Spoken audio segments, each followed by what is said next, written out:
Guys, incredible research has just been completed on who started the Maui fires. This is inextricable information, guys. Check this out and share it everywhere. Alright guys, so Steve Favis here is an expert in computer science and advanced robotics. He has actually been compiling research that has evidence that the technology exists to have started the fires from a satellite from Earth's orbit. He also confirmed that the CCP had satellites capable of doing so above Maui at the time of the fires. His work has been published on his website, stevefavis.com, and includes everything you need to recreate these findings. The most efficient way to ignite a fire on the surface from a satellite in Earth orbit would be to paint the target in segments by pulsing the laser with an advanced targeting system. To see if this were possible, Favis calculated what it would require to create a meter-wide, mile-long fire.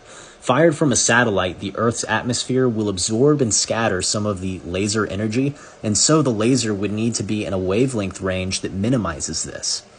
Now get this, the most effective wavelength would be in the near-infrared range, which would allow better transmission through the atmosphere. The near-infrared range would be invisible to the naked eye and would also have a minimal reaction with objects colored blue on the Earth's surface.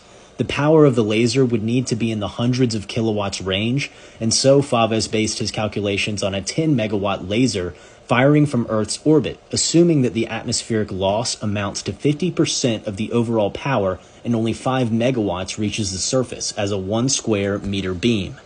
It would ignite a fire almost instantly. If this 5 megawatt beam was pulsated across a 1 meter by 1 mile long area in segments, then the time to ignite the entire area would be roughly 2.7 minutes, and it would only take approximately 8.8 seconds to melt an aluminum alloy wheel.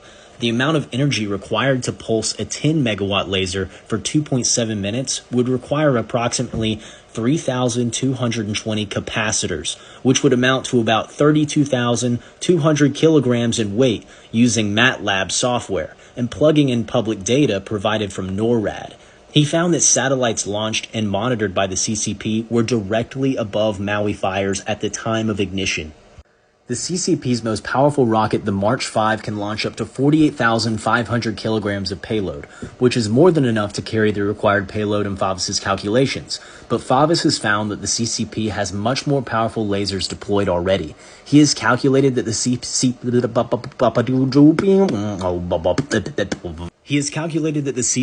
has up to 70 gigawatt lasers in Earth's orbit right now. That's at least 100 times more powerful than what he factored into these calculations.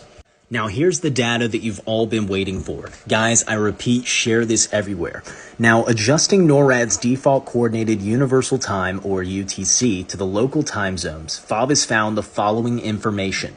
The Olinda fire was ignited at approximately 10:47 p.m. on August 7th at the exact same time CCP satellite labeled NORAD 53299 was directly over that location. The Lahaina fire was ignited at approximately 6:37 a.m. on August 8th at the exact same time CCP satellite labeled NORAD 55836 was directly over the location.